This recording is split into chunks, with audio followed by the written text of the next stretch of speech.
नमस्कार, मी परमदास जाधव. तर आज आपण जाणून घेणार आहोत की जे अचानक भूगर्भातून भूकंपाचे आपल्याला धक्के जाणवतात,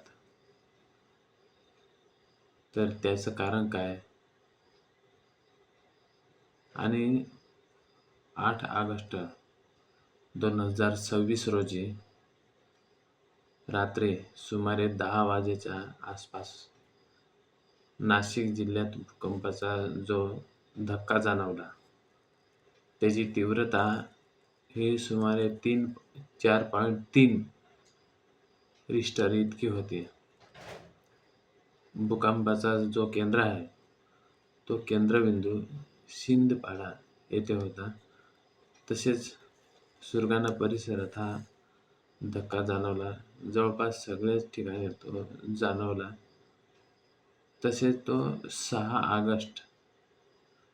ऑगस्टला सुरगाणा, पेठ आणि कळवण या परिसरात आपल्याला 3.6 रिश्टर स्केलचा हा धक्का आपल्याला जाणवला होता. अवघ्या 36 तासात सुरगाणा, कळवण, दिंडोरी आणि पेठ या ठिकाणी हे धक्के आपल्याला जाणवतात किंवा जाणवले. तर या परिसरामध्ये सर्वाधिक जी तीव्रता आहे 3.2 या तीव्रतेचा भूकंप हा नोंदवला गेलेला होता. तर या भूकंपाचे प्रमुख कारणे काय आहेत? तर जमिनीतील जो खडकामध्ये साचलेला जो ताण आहे, तो ताण अचानक सुटणे. त्याला सोप्या भाषेत सांगायला गेलं तर पृथ्वीचा जो बाहेरील भाग आहे, तो अनेक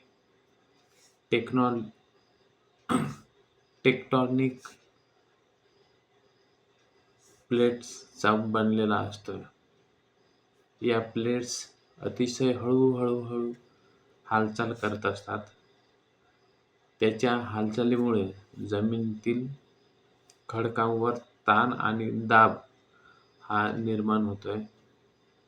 एखाद्या ठिकाणी खडक हा ताण सहन करू शकत नाही, तेव्हा भ्रस रेषेवर अचानक हालचाल होते आणि त्यातून मोठ्या प्रमाणात ऊर्जा लहरींच्या स्वरूपात ही बाहेर पडते.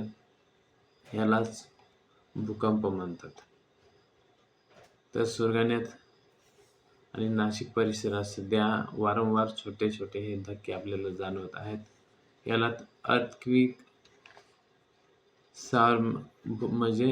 म्हणजे भूकंपाची जी मालिका असे म्हणतात.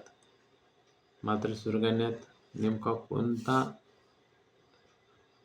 फ्लट सध्या सक्रिय झालेला आहे आणि त्यामागचे अचूक कारण काय आहे, हे अधिकृत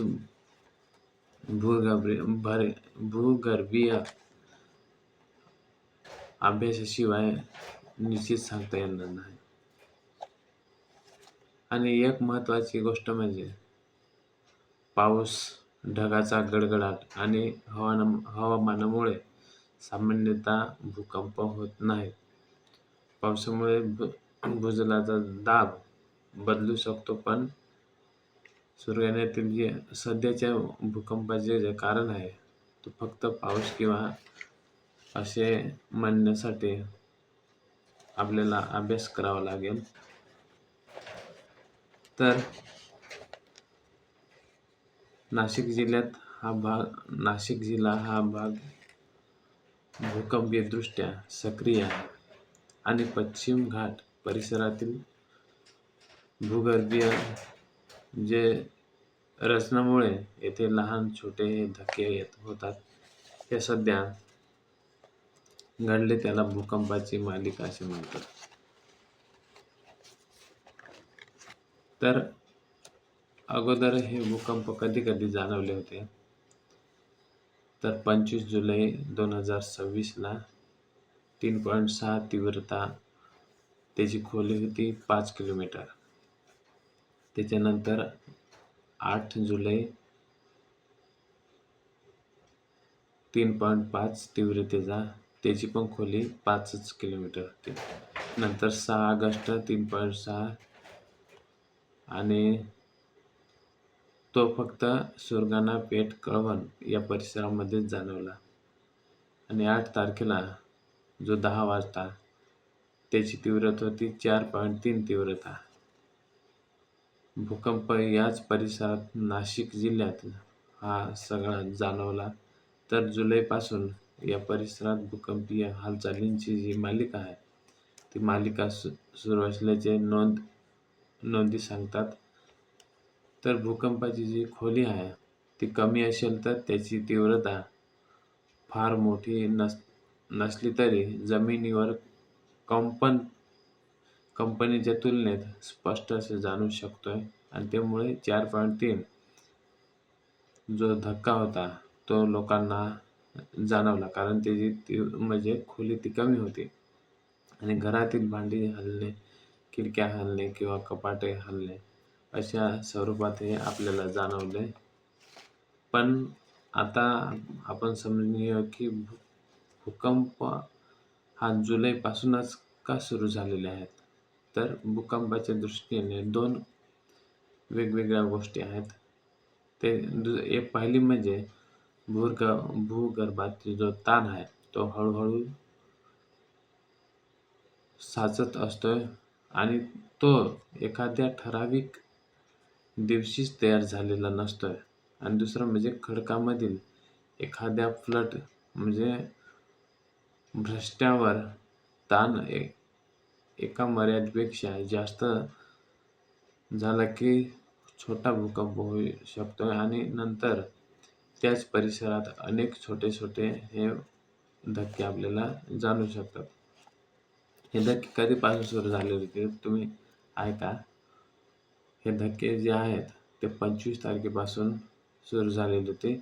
25 जुलैला 9:55 हा 3.6 तीव्रतेचा जो 5 किलोमीटर त्याची नोंद झालेली आहे, तो नाशिक आणि सुरगाणामध्ये या परिसरामध्ये जाणवला.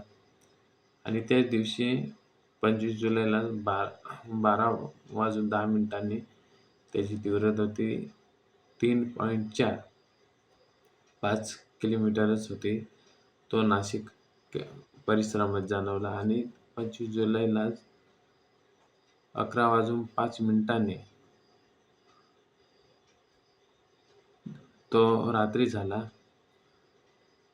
तर त्याची तीव्रता होती 3.7 आपण 5 किलोमीटर सुरगाणा परिसरात. आणि 26 जुलै याची तीव्रता 3.6 5 किलोमीटर सुरगाणा परिसर. 28 3.5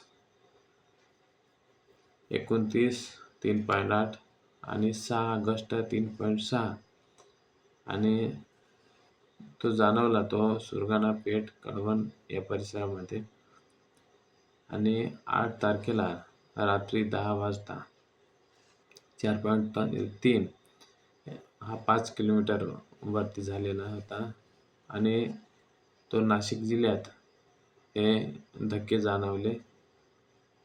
तर जास्त करून आपल्याला सुरगाणा तालुक्यामध्ये जाणवताना दिसतात. जुलैच्या शेवटच्या आठवड्यात या भागातील भूकंपीय हालचाली आहेत त्या वाढल्याचे स्पष्ट दिसते. पण याचा अर्थ मोठे भूकंप येणार आहे असे नाही. तर NCS चे तज्ज्ञ आहेत त्यांचं म्हणणं आहे ते काही मालिकेचा अभ्यास करत आहेत. जो 8 ऑगस्ट 2026 रोजी भूकंपाचे जे धक्के बसले तो उथळ असल्यामुळे तो आपल्याला मोठ्या परिसरात तो जाणवू शकला. तर याच्यातच मोठा म्हणजे भूकंप नोंदवला तो म्हणजे 28 जुलै 3.9 तीव्रतेचा होता. आणि दुसरा म्हणजे 3.7 तीव्रता. त्यातील भूकंप हा 6 किलोमीटर होता. तर दुसरा म्हणजे 10 किलोमीटर नोंदीवर होता. तर